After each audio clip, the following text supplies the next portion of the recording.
Hey, Mikey, I have some jokes for you that you can sink your teeth into and don't suck. You ready? I'm going to regret this, but go ahead. Why don't vampires like mosquitoes?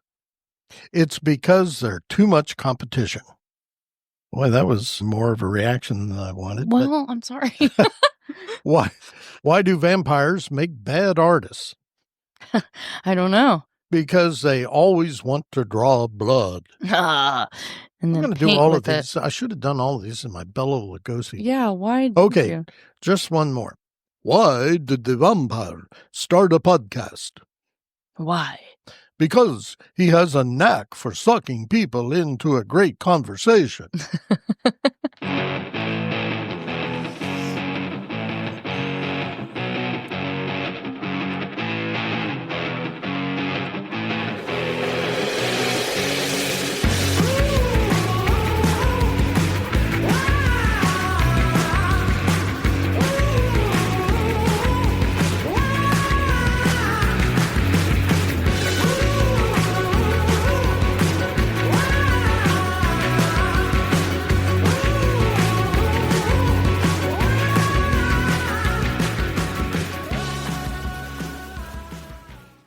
Hey, good evening.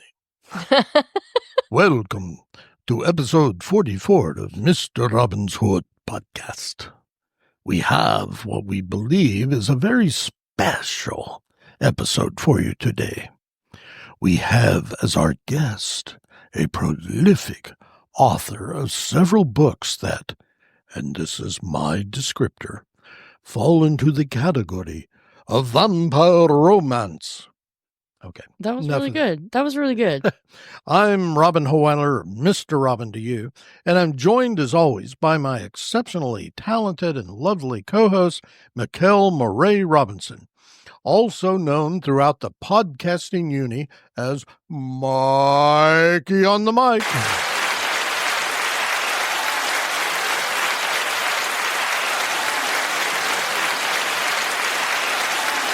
Okay, enough of that.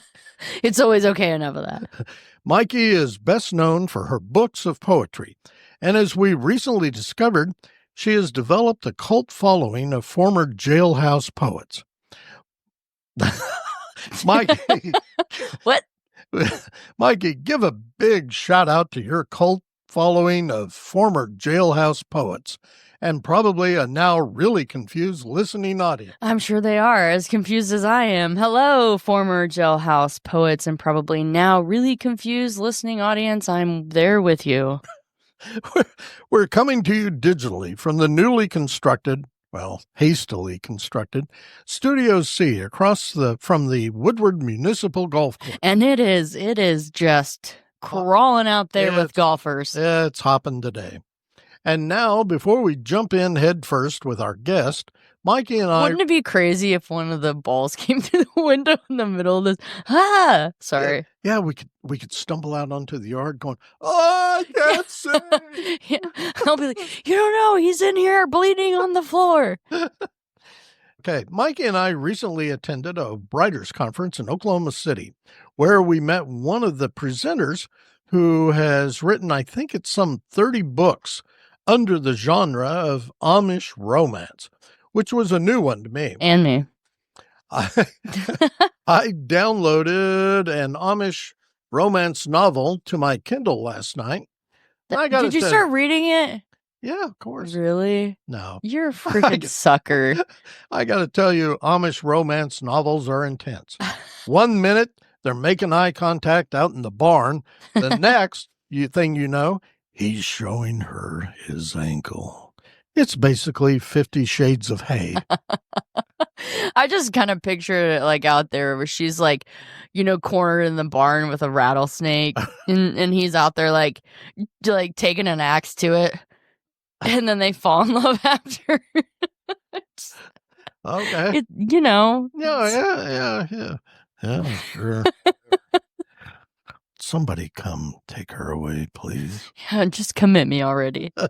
So we're joined today by Miranda Elliot, who writes under the pen name Miranda Thorn. Which we'll find out more about. Welcome, Miranda. Hi. It's great to be here. Thanks for being willing to come on to the podcast today to discuss your books and risk alienating your entire fan base.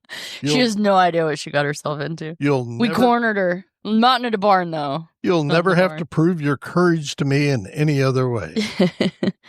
So, if you would, please, why don't you start by giving us a little bit of your background and how you came to live here on Gilligan's Island, as we like to refer to it. Okay, well, I'm paranormal romance author Miranda Thorn. How I came to be here? She's like, wait, what? So, well, let me ask you this: where did you grow up? Let's start there. Ponder, Texas. It's a little town outside of Denton. It has a stoplight now. Very exciting. That is exciting. My little town in Kansas does not have a stoplight yet. Yeah. Still blast through. Yeah. Anyway. And my parents moved here. They got property outside of Fort Supply. Oh. And yeah, so I moved up here with them. I have the apartment that is like half storage space, half apartment. There you go. Hey, Yeah. that's cool. It's like my house, except it's a house that is half storage, half house. Well, they've got like canned crazy. goods and stuff in there that can't, be frozen. Oh, so they can't have it out on the okay. property. Sure. Makes sense. Yeah. Okay. So that's kind of an interesting point you just brought up, that you consider yourself a paranormal romance. That's the genre. Yes, paranormal romance. Yeah. Oh, okay. See, I told you it wasn't vampire romance, but you wouldn't listen to me. I don't listen to you ever. I've only done vampires so far, but I just call it paranormal romance because I have plans for other things. Yeah, okay. So wow, she's gonna very cool. No, that's great. Well, and that falls into that And genre it beats for sure. the Amish, that's for darn sure. It does. So you when did you move with your family here then? What year? 2023. Okay, so Yeah. you're pretty new to the area Yes, then. definitely. Okay. Well, how do you like it so far? I like it. Do you? Yeah, it's nice. It's a lot more laid back than Denton. Denton's Yeah. very crowded now. Yeah. Sure, I can understand that. I had a friend that briefly lived in Denton a long time ago, and he told me a little bit about it. And then we actually have our artist in April that's going to be showing that's living in Denton. Okay, yeah. Lots of very arty. Yeah, so he moved there. Some of his kids are there. He got a little apartment. He's turning 90. He needed to be closer to family. He was living in Weatherford, but anyhow, so some other ties. So it's like all coming together. But anyway, so with that, you grew up in a small town in Texas. Fun. Love that. But how did you get interested in what you're writing and in writing in general? Like when do you think you're like knew that was something you wanted to pursue? Well, how I got interested in the paranormal is I was raised on Buffy and Charmed, that sort of thing. Sure. And I've always been fascinated with anything occult, anything paranormal, mostly vampires. I like vampires, werewolves, stuff like that. And then writing, I read this vampire novel, Shattered Glass by Amelia Atwater Rhodes, and she was first published at 13, and I was 11, and so I was like, I'm going to do that. All right. I did not accomplish that. I was published at 19 first, but well, that's good. Yeah, but did not accomplish 13. Yeah, that's okay. It's interesting. That is just interesting. To jump in here for 1 second. Please. This came up actually at the that conference yesterday. Remember, they were talking about, there was one of the literary agents that was in there, and they were talking about werewolf romance fiction. Yeah. And she said, it's so huge, you wouldn't believe it. She said, I'll take every bit of it I can get. Yeah. Was that the British lady? I don't remember. I can't either. I was thinking, and it may not have been. There was like a panel of 4 of them. But if I recall, the lady, the British one, she started trying to get published at about 19, I think, and didn't until she was 24. Yeah. She said it was kind of a process. Yeah. So it's like, you either luck out and it happens fast, or you have to chase it down a little bit and it takes a little bit of time. And I wish I hadn't lucked out, because it turned out to be a horrible situation. Oh, really? The first publisher. Yeah. Tell us about that. Well, it was a publisher. She was pretty much just publishing your work and taking all the money. She was kind of like a money launderer situation. Oh. And yeah. And so eventually that publisher folded. A lot of them did. Like, you had like this stretch of like 2010 to like 2016 where all these little publishers popped up because it was like the dawn of ebooks. And so that's what they were doing. They talked a little bit about that too, ebooks, but... Yeah, and then they all cratered. Very few of them are left from that time period. But yeah, I wish I hadn't been published at 19 because... Yeah, I got sucked into that. Yeah, and that's and I hate to hear that, but I was curious because I've only, like, I just have my 2 poetry books and I just self-published them.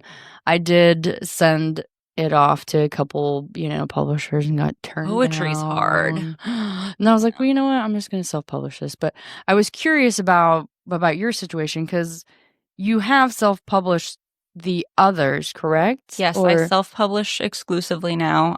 Really no plans to like pursue any big New York deals. Sure. Because you can do it all yourself. Yeah. And it can be good. You can, yeah. Yeah, I kind of view mainstream commercial publishing. I really kind of view that as just they're evil.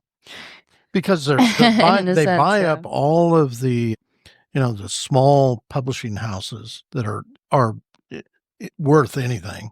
Yeah. Absorb them under their imprint. And then, it's like, we own it all. Yeah, and then they gatekeep.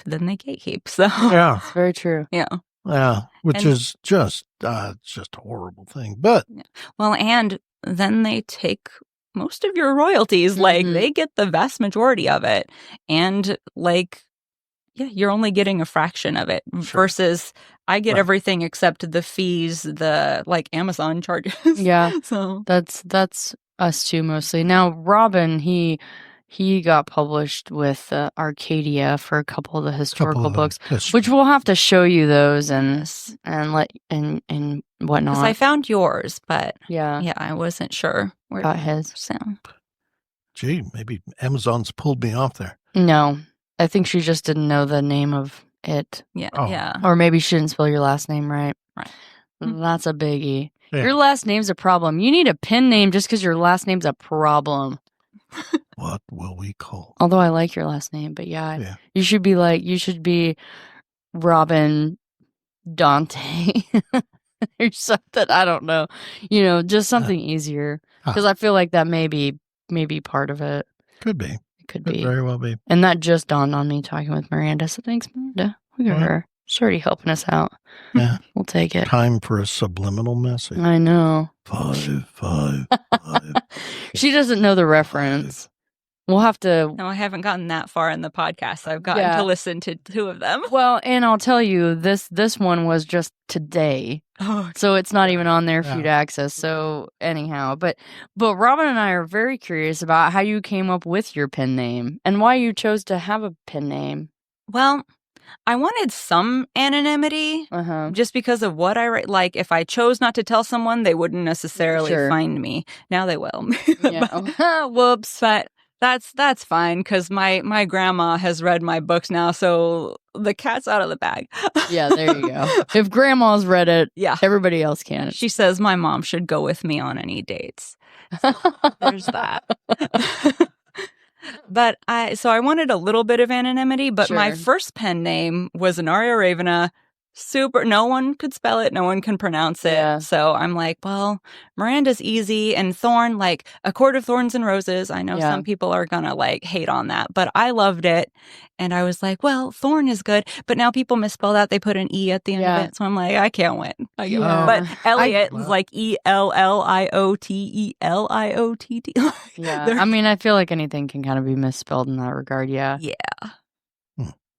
But with Thorn, at least, like if it doesn't come up, like when I Googled you, I'm like, if it doesn't have any, and if it did, okay, well, I didn't find you with that or with it, so I found you without it. You can weed out if you're smart enough for that. business. Yeah, and that's kind of how, because you have a couple options, and then you just Google them and go through Amazon with them to make sure you're not stealing anyone's pen name, because there are some people who will sue you for that. Sure, even though it's like an honest mistake. Yeah. Yeah, so like I didn't intentionally do that, but and some people it's my name. It's not even my pen name, and they're still suing me for it. Yeah, like I've heard of that. Yeah, for sure. I'm sure that has happened. I don't. My name's kind of unique, but I use my middle name as well in there, so I feel like that kind of adds to it. But so, how many books total have you written? I have 6 out right now. 3 of them are novellas, so they're little shorties, and the other 3 are like a more full-length novel. All of them are short. I can't write long to save my life. But it's okay. I was just having that conversation with Robin yesterday. I was like, I don't know that I have a novel in me right at the moment. I mean, my poetry, some of it's super short, some of it's long, some of the actual poems themselves, but both of the books are pretty short. So, but I kind of get you. It's like, I don't know. And now with self-publishing, it's not as much of a thing. Like, the reason novels have gotten so long is because publishers pushed for the longer novels, because they can charge more for one product and just work the author to death. And so now it actually pays to write shorter, and then you publish more and you charge just a little more. Yeah. So. Well, do you find this was my biggest problem when I was writing that novel? And do you find that, and this kind of goes back to what she was talking about, as you're getting towards the end, do you find yourself going, oh, please just let this be over? And you start speeding up, and then you go back and you read it and you go, and you rush it. What was I thinking? Yeah, you rushed the ending. Yeah, and that's just like when you're going back through rewrites, you just rewrite it, add in all the things that you skipped, that you rushed. Okay. And I still think, personally, I think that my endings are still rushed, and I have had some people say that. So I try and stretch it out. Mm-hmm. But I like a fast-paced book personally, and so my books are always going to be a little fast-paced. I'm kind of more into that too. I want to say it's a short attention span, but I don't know that if it's something that interests me, I'll be able to hold on to it. But for like a book, I find myself in that same kind of space. Like, I want it to be, ever moving with some piece of something that's interesting me. And I don't want to spend months reading a book. Yeah. That's why I can't do like series. Like, traditional romance used to be one couple, one book. Okay. And now what they're doing is one couple, 3 books, 5 books. Yeah.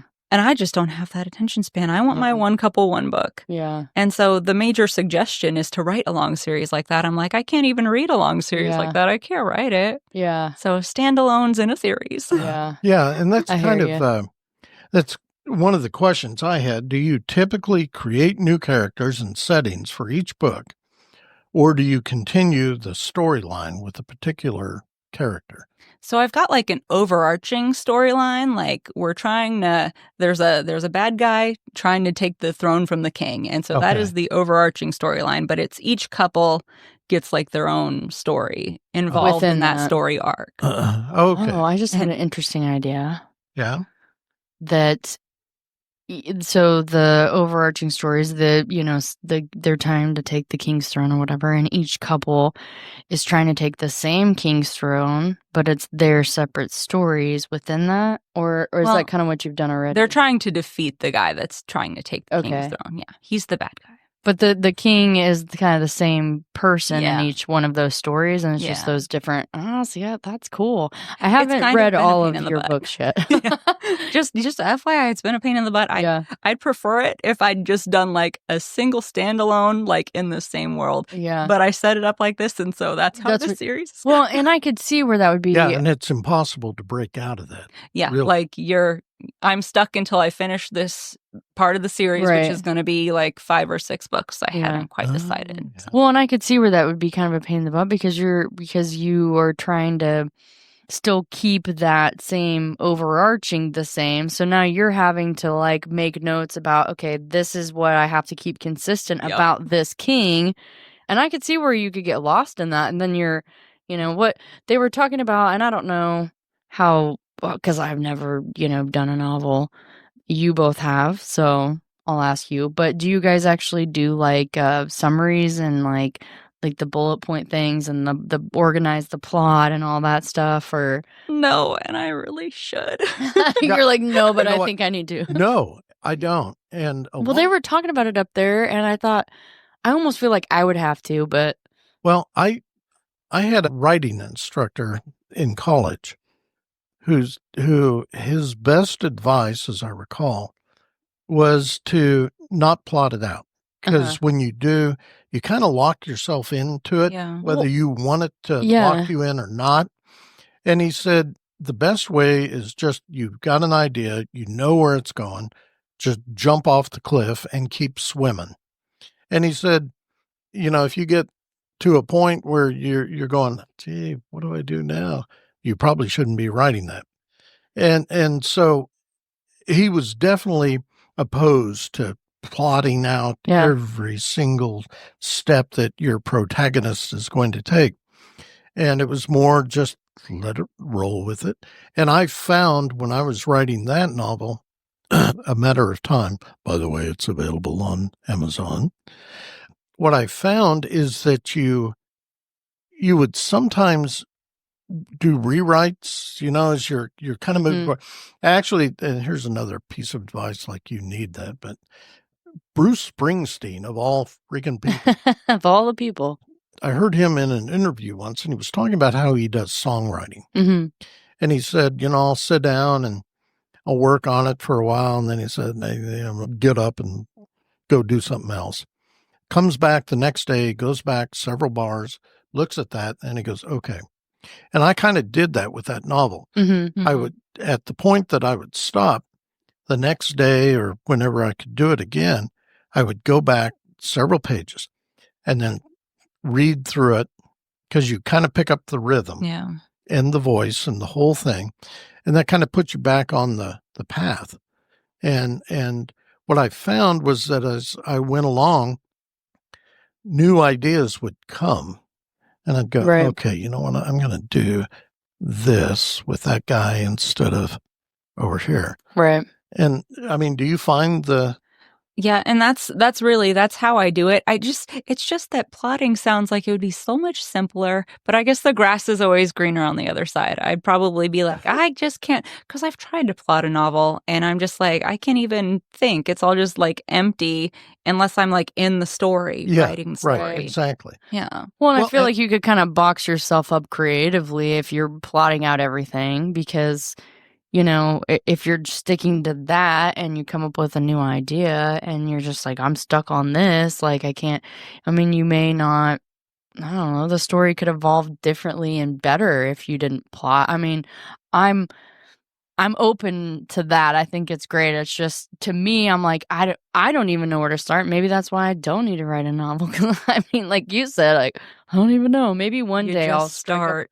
Maybe one day I'll come up with an idea that I'll feel like I can run with fully. Well, the woman yesterday that does the Amish fiction, remember her talking? She created an outline once for one of her books that was 70 pages long. Yes. I can't even fathom that. There are a lot of people that's how they roll, though. Like, they create these massive outlines. My writing partner, she creates really massive outlines, and I'm like, I don't know how you do that. You have a writing partner? Yeah, me and my friend AJ Blanche, we found each other during like some promotion cohort thing we did. Yeah. And we've just kept talking. And so we write like Tuesdays and Thursday mornings together. Oh, wow. Interesting. Okay, so like you guys just like you co-write something, or no, we're just like hanging out on Google Meet writing. Yeah. Okay, well at that conference they were talking about people like getting a critique buddy or something. Yeah. You guys kind of do that too? Like, do you read each other's stuff? I liked critique groups when I was younger. Like when I was starting out, you definitely need someone to kind of correct you on things like, that's just not best practices. Right. But like now I don't really like people's input on my stuff. Like I want an editor to make sure it makes sense. Right. And to make sure there are no typos. Right. And then I don't really want anyone's input. Yeah. No, I get you. I'm picky like that. And I'm self-published, so I can be picky like that. Right. That's I think that's one of the beautiful things of self-publishing is because you don't have the, constraints of, well, you should be saying this. Well, you know what? This is my creativity. Yeah. You're basically, might as well stick a sword in my heart. A-hole, whatever. Like, that's my art. The packaging is someone else's art. Right. But yeah, what's within those pages and what the people are reading. I mean, the art on the fronts just to kind of suck them into what's in between that front page. It's and back the page. Marketing piece. Yeah. Which you seem to know something about. Yeah. Well, I'm not like some expert, but yeah. Yeah, but I feel like, you know enough to know what you can and can't do, and I think that's important. Well, so, romance we kind of authors... talked about you outsourced the cover. Yes, because I'm not artistically inclined like that. But you had the ideas. And you I had inputted that way. I had what I did was I did market research. So I went into Amazon and I found my genre and I looked at the top 100 books in my genre. Like, what imagery do they have in common? What colors do they have in common? What sort of, symbol do they have in common? Market research. Yes. Can we have a class on market research, Miranda? I could point you in a direction. I'm not an expert, but I can go over it with you at some point too. But yeah, so that's how I did it. Because romance authors, if you want to sell, they're very business savvy and you got to keep up. Yeah. So, well, I'm curious. I mean, and tell me if it's not something you want to divulge. Have you been pretty successful selling your books? Not yet. I mean, sure, that's how we feel too. We're like, not yet. I'll give you the honest numbers. Like right now, I'm sitting at $446 this month. January was my best month ever so far. It was a little over $1,000. What? It's all you're blowing us out of the damn water here.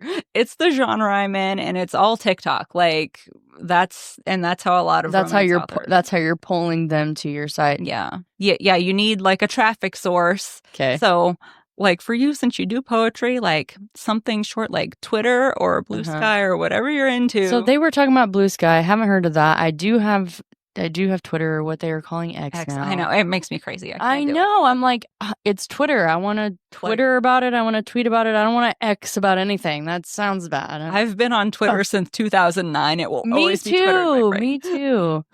Same. And I fought to not be on Twitter because at first I was kind of against the whole movement. Yeah. But yeah, and I am on there and I've posted stuff.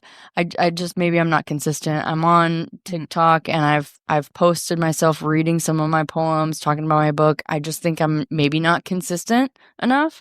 Do you feel like that? It seems like across the board, it needs to be 3 posts a day on whatever platform you're on.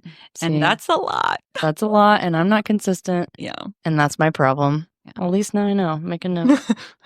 You're a failure. You're also, so don't act like you're not posting 3 times a day either, brother. No, that's true. Well, that takes, it takes time. Yeah, it takes a lot of time. And luckily the way I do TikTok right now, I'm thinking of doing some other stuff. You guys inspired me because I'm like, now I wanted to go back to doing YouTube, but I don't want them to be as long as YouTube. Maybe I'll do TikTok. Well, but also, if you're not familiar, we've kind of talked about this drops on YouTube as well, and then it's just a picture, but they have those shorts. There's shorts videos that you can do on YouTube now that you could probably do and drop it on both. Yeah, I would cross post. If I did it, I'd do TikTok, YouTube, Instagram, Facebook, probably. Yeah, do all 4 of them. Yeah. Huh. So you've published obviously enough. I'm hoping enough of these novels. Do you have an idea of how long it typically takes from start to finish for you to pump one of those out? Yeah. Oh, geez. It takes 4 to 6 months, depending on the length. And I really want to shorten that because the goal for most romance authors is to publish 4 books a year. Okay. And so at 4 to 6 months, I can get like 2 or 3 out. Right. And yeah. So, and some people they're publishing like once a month or more. Why do you think that is?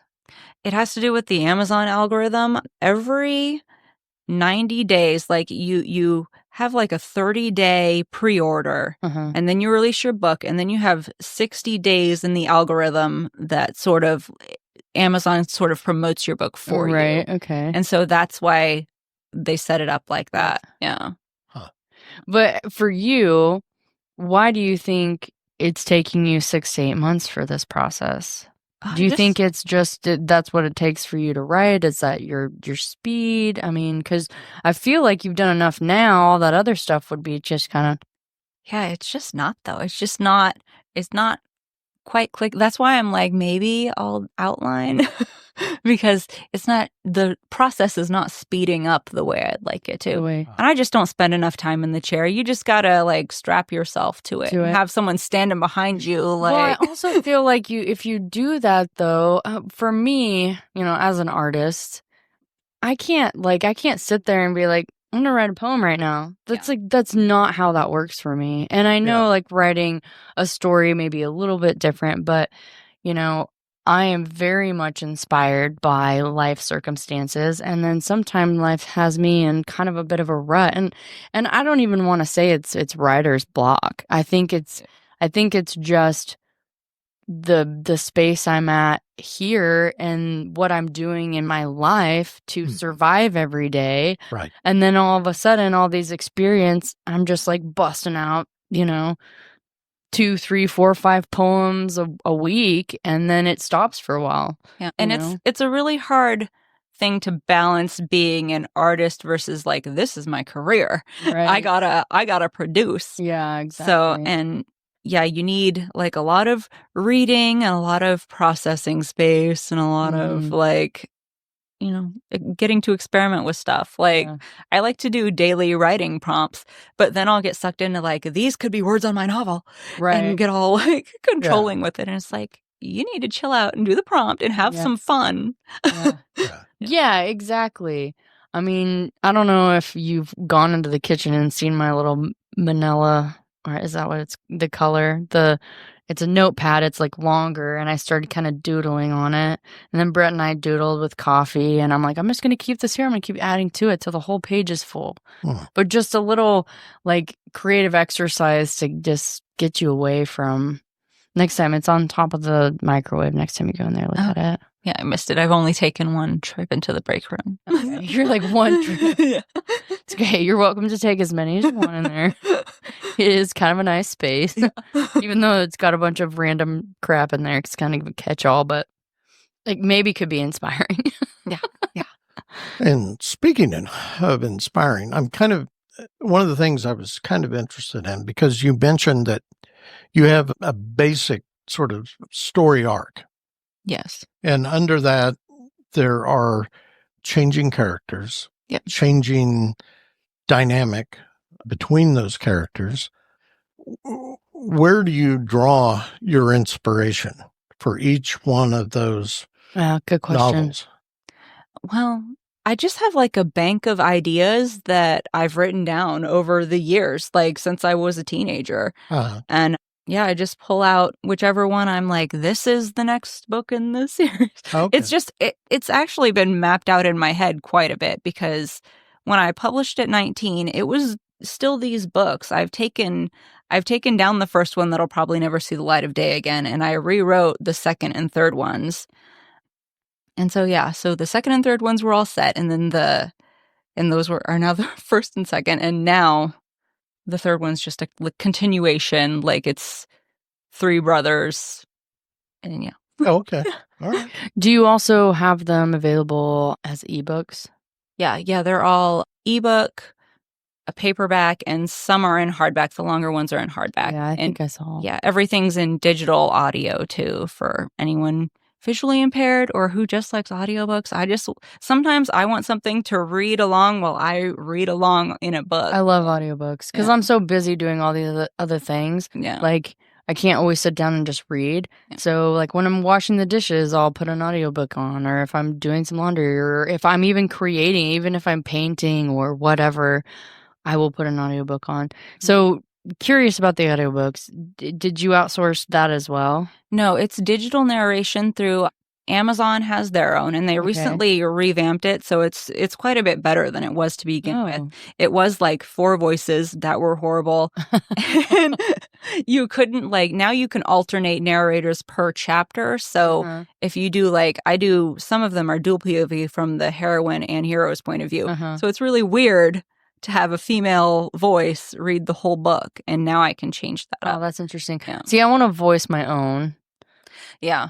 But because I considered that, but I'm like, well, I can either write new books or I can voice my own. Well, and for me, like my poetry books, they're short, so it wouldn't be a huge undertaking in that regard. But like a novel definitely would, so I understand that.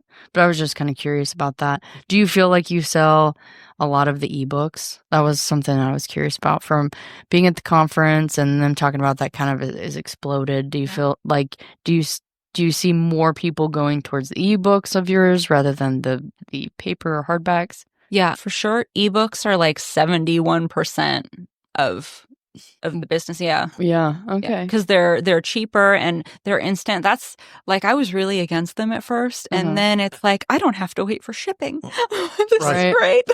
Yeah. Yeah, and you don't have a stack of remainders. Yeah, they're not dust. Yeah, they're not all over the house taking up space that are going to be really hard to transport. Yeah. Okay, now I'm looking for a confession. Ooh. No, I'm scared for you. So, when you're stuck and you just can't figure out how to keep it going, and we'll keep this between us. Yeah, while you record it. Yeah.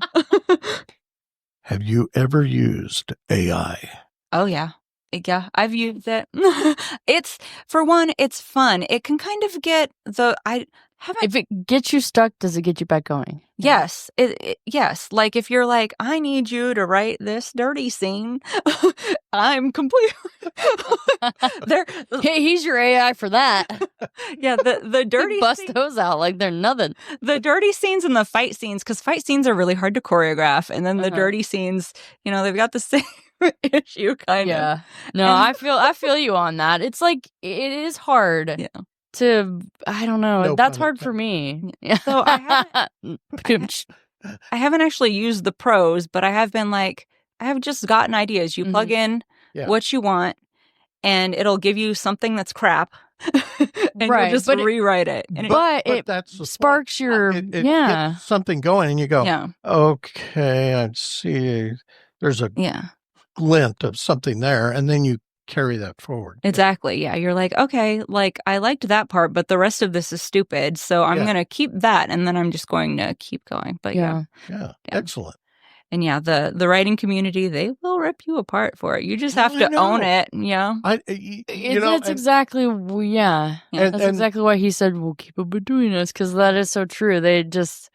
But you're not using it to steal it and use it. You're using it as a way to just kick you to get you out of that rut or wherever you're at, and kind of get you re-inspired. I mean, there were people there yesterday that were pro AI or anti AI.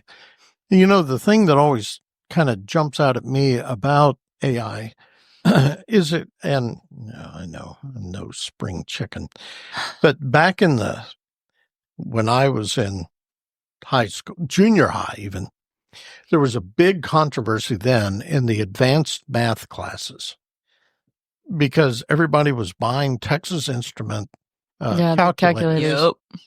And teachers absolutely prohibited those from being in the classroom. And this went on for quite a while. And then because they felt that it was kind of cheating. Yeah. But the thing that finally broke the dam and let people start carrying their TI calculators into class with them and even use them on tests was that you still have to know how to work the problem. Yeah. And that's AI too. You really is. Very much have to know how to prompt it. And I feel like being raised in the digital age, I definitely have an advantage over that because I've learned how to Google. I am a Google foo master. I can find anything. So, and that's kind of how you're communicating with AI is how you're communicating in Google search. Yeah. So, but more advanced. Right. Like you have to know what you're doing. Yeah, sure. Yeah, and you still have to be a good writer because you won't. If you're a crappy writer, you won't realize that what AI wrote was crap. Crap. Yeah, exactly. That's kind of what I was thinking when you said that. I'm like, well, you have to know it's crap to know that it's crap. But there was a lady at that conference was talking about how she uses AI for her covers. Yeah. See, and that's the thing. I do have like serious moral reservations about it because it is being trained on people's work without compensating them. Right. But that was her point. Yeah. That was also hers. Yeah. So I do see both sides of the issue, and that's always the problem for me. It's like, I definitely get it, but it's fun. Yeah. And you can definitely use it to inspire you. And there are some things, like when it comes to cover design, there are some things you're never going to find. You're never going to find a stock photo of like an elderly mermaid. Like, it's just not going to happen. Yeah, unless you like actually buy it from somebody who's creating some stock photos that are unusual. Yeah. But sometimes it's really hard to find certain things. And so I get that. But I do find it disturbing that it's being trained on people's work and then they're not being compensated. Yeah, I understand. Mm-hmm. Definitely. But on the other side, there are people who are like, I won't even use it to do research. I'm like, you're behind. Yeah. You're gonna get left in the dust then. Yeah, absolutely. And that one, the woman who does the Amish Romance, she made a point of saying she does use. I don't remember if she was using AI to create covers or just kind of inspiring, because she had previously, in the previous breath, had talked about there were times when she wanted a specific sort of look on the cover. And she hired models. She hired models, put them in the clothing. Yeah. And then had an artist that kind of, Yeah. That's an expensive project. Yeah. Oh, yeah. Well, that was her point. She said it just cost me a fortune to do that. But she said it was the only way we were going to get through that and get what I wanted out of it. So. And now you can use AI to at least inspire what you want. So, like, if you wanted to do a photo shoot, you could come up with AI, could do the concept, and then you could photograph exactly what you wanted. Yeah. Yeah. And what I think a lot of people don't understand is that writing is a business. Like, I'm in this to make money. Right. Sure. It's artsy and very nice and fun, and I want it to be my career. Yeah. So, like, when it comes to doing something that's going to cost me $2,500, the book might never make that money back. Right. And that's the thing with AI audio. Like, I don't want to profit share because I kind of feel like that's ripping off the audio book narrator as well. Like, it might never earn out for them for the time they spent. Right. So, and I do want to do audio eventually, but it has to make financial sense. Sure. Well, and I put myself on this site called Fiverr, which is like a freelance site where, I mean, I had a friend that wrote a book and he found an editor on Fiverr and he was like, oh, well, it only cost me $150. Well, then I was like, well, let me read your book and I'll send you my edits. And then I was like, you like wasted your money on this person. Yeah. And he was like, well, what do you mean? He's like, well, mostly they just did the formatting. I'm like, well, then you should have spent a little bit of, like, maybe you found somebody to help you edit, because I was like, I'm not even a good editor. Like, I'll be the first person to say that's not what I'm good at. But when I'm finding errors, like, okay, they should have still read it for errors while they formatted it. And I know 150 is not a whole lot, but dang, don't. Like, find somebody else to at least read through it. And it depends. Like, you should never pay for formatting. That is so easy. Oh, I know. And you can pay $150 for a program and have it for life to do your formatting for you, and it's so easy. So, it's like, oh, it just hurts my soul. Like, $150 for formatting. You could have done that on your own. So do you do your own editing? Do you hire that out? What I do is I have a beta reader who they read for continuity, like she's wearing blue jeans and now she's wearing slacks or whatever. Like it doesn't make sense. Right. And then I do a pass through Grammarly, and I'll also like audio read it through Natural Reader. Okay. Yeah, and then there's some proofreading after that goes on. Yeah. But yeah, Grammarly, and having it read to you is the best way to find problems. You will find the typos, you'll find grammar things, you'll find like those awkward sentences. Yeah. Especially when you're starting out as a writer, you're like, that doesn't make any sense. What crack was I smoking? When I was writing that. You're like, maybe I was just sleep deprived. I don't know. Yeah. Something was going on. Yeah. So that's my major editing like advice is like have it read to you by an audio program. That's smart. I could see that being. And people used to say read it out loud, and I'm like, I can't do that. I don't want to. Like, I understand. I do. I read out loud, but to my husband, you know, just because he is, I'm pretty sure, dyslexic, and so reading for him is hard, but like he can hear it and comprehend it and whatever, and so like sometimes if he's interested in a book that I'm reading, I'll just read it out loud. But it's different when it's somebody's receiving it. Then I don't know. I may be like, if I'm reading out loud just by myself, like, this is weird. I don't know about all this. The only time I've done that is to train for like YouTube videos. It was my stepping stone to getting used to talking on camera. That and reading so you don't sound like you're reading. Yeah. So on your YouTube channels, were those videos to promote your books? I mean, no, I was doing like vampire mythology because I thought, because the problem, the thing a lot of writers do that's a mistake is they only talk about their writing, then like their writing process, and until you're J.K. Rowling, no one cares. No one cares about your writing process except the few people that want to be writers. Yeah, few. True. Like, well, there's probably a lot more than that. But how are they finding your channel and whatever? Yeah, you know. Yeah, and so I wanted to do something that maybe my audience might be interested in, but was not writing advice. Yeah. So I was doing vampire mythology, and that's what I want to do on TikTok. So there you go. Cool. Yeah. I think you should. That's great. Yeah. So other than the vampire stuff, you had mentioned werewolves. Yeah.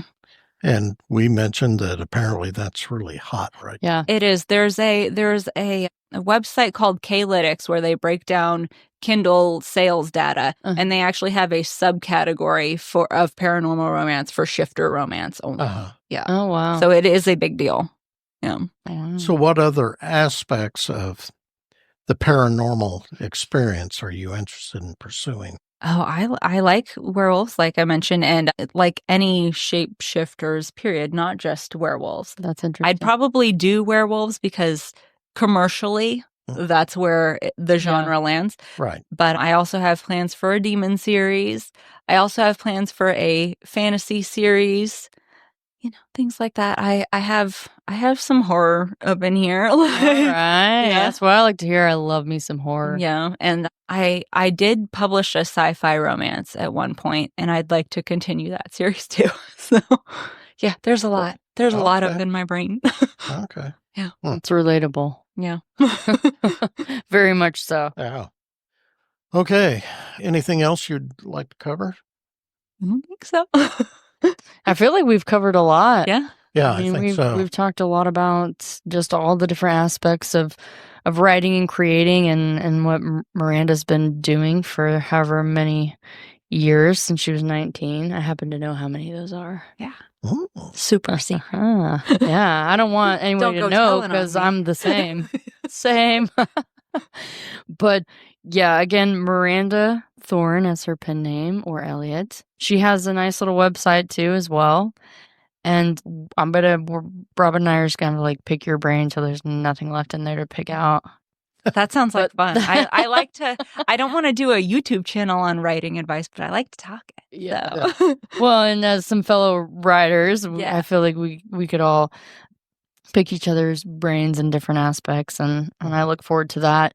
And thank you so much, Miranda, for taking the time. We kind of dropped this on her last minute, and she was like, "Oh, okay, yeah." I didn't have time to go over all my speech and skills workshops. You're fine. You did great. I know, really I said like too many times. You did just. Yeah, I'm pretty sure I do that too. You should hear some of the crap we get into. Yeah. So you're totally good. We appreciate the time you've taken to talk with us today. Yeah, for sure. It was. I'm glad you had me. It was fun. Good. Yeah. Good. So we hope you folks conveniently listening at home or in your car enjoyed it.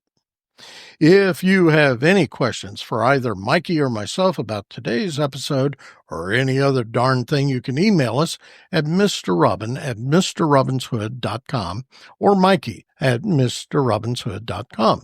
Also, you can find us on Facebook at Mr. Robin's Hood Podcast. I ran out of breath. As always, you can also reach out to Mikey or me via Podophone at 580-827-0472. Maybe you just want to get something off your chest or you're feeling some butt pain because of something we said during the podcast, give us a call. Unless, of course, you're that writer of Amish romance novels, in which case you'll definitely want to contact Mikey. You can leave a voicemail, text us if you have a question, concern, complaint, compliment, suggestion, whatever. Just don't be a dick about it. One of the things that we're hoping to do in 2025 is offer a podcast internship.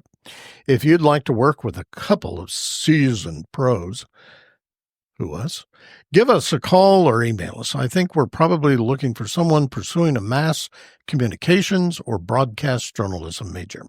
We won't be paying a salary, but we will offer a small monthly stipend. We'll also pay mileage to from the compound. There are free drinks and food at least once a month when we record the episodes. We need help maintaining the podcast schedule, booking podcast guests, and possibly down the road, editing the recorded episodes, and even running the board. So please give us a call or drop us an email if you're interested. In the meantime, tell all your friends to listen to this podcast as though their lives depend upon it. As always, you can stream or download episodes of Mr. Robin's Hood Podcast wherever you usually find that sort of nonsense. We're on Spotify, iHeartRadio, Amazon Music, the Podbean app, Apple Podcasts, Player FM, Listen Notes, and Podchaser. You can also stream them directly for free from our Podbean website at mrrobinshoodpodcast.podbean.com. So we'll close now by reminding everyone, as we always do, to stay hungry, stay foolish, and most importantly, stay weird. Bye, freaks.